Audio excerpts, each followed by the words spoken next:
Tāds medus, kāds ir pie mums, nav nekur citur pasaulē. Viena karote medus ikdienas un būsi vesels visu gadu. Tas izmantojams arī dažādu kosmētikas līdzekļu ražošanā, bet bišu vasks svecēs, kas attīra gaisu telpās.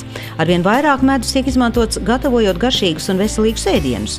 Oktobra mēnesī notika jau otrais Daugmalas Jāņa bišu medus ēdienu sajiets, kuru laikā klātesošie varēja vērot labāko Latvijas restorānu šefpavāru meistarklasi.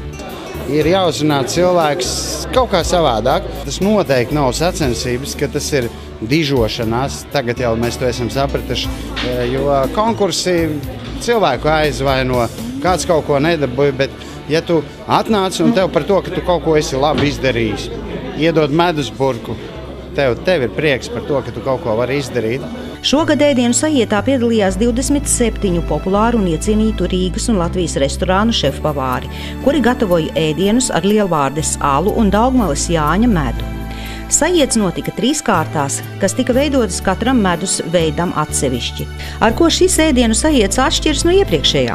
Ja pirmajā reizē bija šī pavāra māksla, šīs garšīgās lietas no medus, ar medu, izmantojot medu un dažādi, un šie vērtētāji bija vairāk vai mazāk mazākumā. Tad tagad, manuprāt, galda tai pusē šie ēdieni tiek gatavoti, un par ko es ļoti apsveicu šos garšas meistarus, viens otru vērtējot. Manuprāt, ļoti interesanti tas ir, kā, tomēr viņi ir ikdienā viens otram konkurenti, bet šajā gadījumā, man liekas, ļoti interesanti tas, ka katrā kārtā mainījās.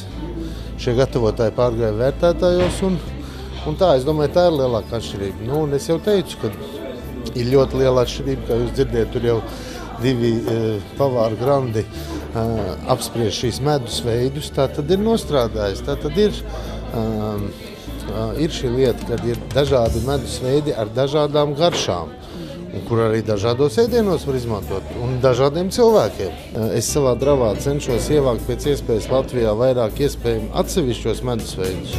Lūk, ka katram medum ir tagad,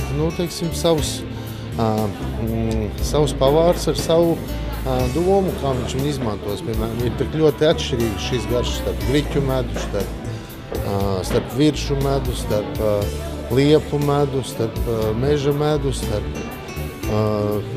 vienu no vienkāršākajiem rapša mediem. Man ir prieks, kad esam tikuši tik tālu līdz pavāra receptei. Vai tas nav forši? Protams, ka tas ir forši, bet medu var arī izmantot masāžām, lietot pirtiņā un veselības uzlabošanai. Varbūt ir vērts turpmāk padomāt arī par šāda veida pasākumiem.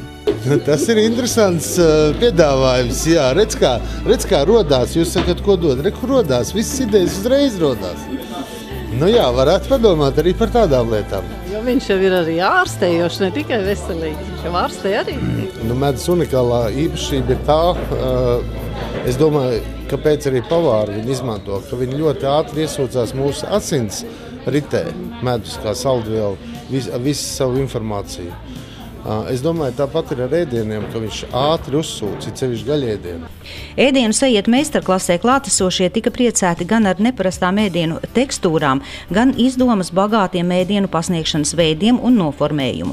Pasākums, kā ierasts, noslēdzās ar atbalstītāju un mēdīju pārstāvju simpātiju balvu piešķiršanu šefpavāriem. Visvairāk atzinības guva restorāna Etāža šefpavārs Mareks Vojteckis. Viņš piedāvāja nogaršot briežu aknu pastēti, kuras garšā bija jūtamas arī medus nianses. Šo receptu vajadzēja jau vasarās sastādīt. Pirmais, protams, es skatījos sezonalitāti, tā kā rudens, lai sezonāls ēdiens sanāktu. Es strādāju ar zemniekiem, ar medniekiem. Un tā kā viņi man katru nedēļu zvana, saka, kas viņiem ir sezonāls, kas izaudzis, kas nav izaudzis, ko nomedījuši ir. Un tā arī ēdienkarte top nedēļu, citreiz pa 2 dienas pirms produktu saņemšanas. Mums ēdienkartē ir vista sakna pastēta, bet es skatos, ka ļoti daudziem ir iegaršojusies viņu un noteikti iekļaušu viņu nākamnedēļ jau mūsu restorāna ēdienkartē.